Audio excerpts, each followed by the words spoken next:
provision of what is worthwhile to those who are committed to it. And so, if we are not committed to the education, then we cannot call it quality. A lot has been said already. We've seen that it's a two-way, three-way, four-way affair. The learners have a role to play, the environment have got a role to play, the teachers have a role to play, and parents, you also have a role to play.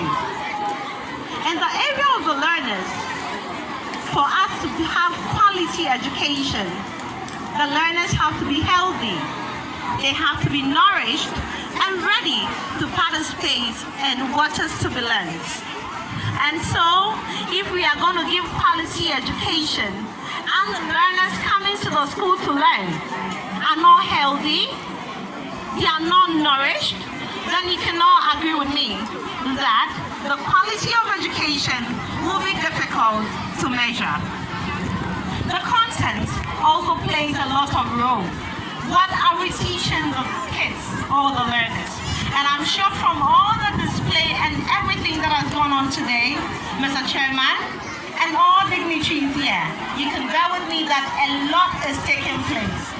And so whatever is given out should be carefully looked at.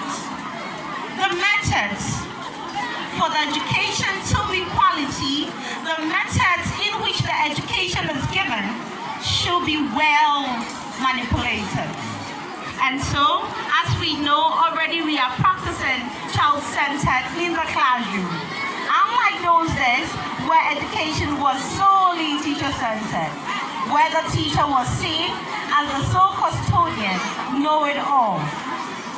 And as the education is being child-centered, it is a plea to all of us involved to check the method that is used to give out our best for the education to be quality. Another area to look at in terms of quality education is teacher development. The development of the teacher is critical. When a lot of in-service trainings, a lot of professional development tools and other things are given to support the teacher in terms of remuneration, in terms of increments in salary, in terms of motivating the teacher in other ways, then you can all agree with me that they will be able to give education well in a quality way. To sum it all up, we can also look at the forms of assessment, and so how we assess the learners have a lot to play when we want to talk about the quality of the education. We have to check how we assess them, where we have a body sitting by somewhere to produce answers. Where now you can all go with me that the learners in this digital age have a lot of ideas that we have nothing and we know nothing about. And so when it comes to the assessment, we have to go beyond the books, beyond rhetoric, just the talk, and look at their creativity like we just saw here. Harry 2006 says that assessment of academic achievement outcomes by most teachers has most often been used in a summative rather than formative.